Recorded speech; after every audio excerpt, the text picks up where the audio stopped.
deganaan idilkeeda ayaan idinkugu soo gudbinayaa erayo deganaan badan oo dulucdoodu tahay in deganaanta la dejiyo qulubteena. degal deganaan badan ayaan dabuurtan deganaanta badan idinkaga soo duubayaa ee asxaabtayda deganaanta badanay igula dega xikmadahan duurxulkoodu yahay qiimaha deganaanta.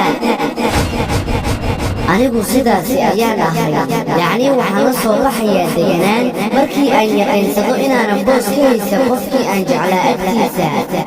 barta deganaanta sidaad u barateen hadalka, waayo waxaa ku sugan deganaanta riyo iyo rajo dheer.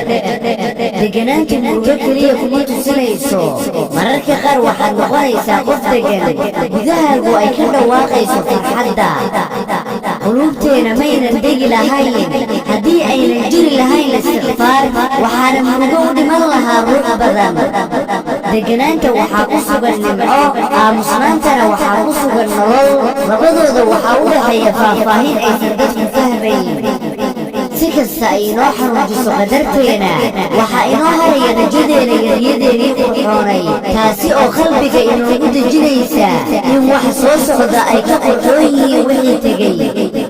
haddii aad allah weydiisato deganaan iyo laabtaadoo qabowda, allah subxaanahu watacaalana uu ku aqbalo ducadaada. haddaba hala yaabin dadkoo kaa sii fogaanaya. qofkii kaa taga haddana soo laabto, si degan ku dheh iga raali noqo, waayo fursad uma hayo qof inacay, waxaan ku mashquulsanahay kuwa i jecel.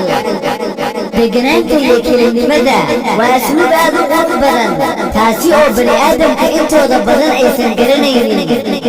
ha u malaynin deganaan walbood ka aragto wejiyada inay tahay raalli ahaansho, balse insaan welibaa dhexdiisa waxaa ahaaday waxyaabo kuwaas oo dilgelinaya xanuujinayana.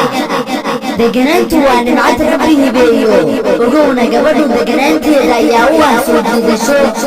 deganaantu way muuqataa, qaar bay sala tahay wax xun, qaarna way la quman tahay, laakiinse nafta ay u tahay raaxo.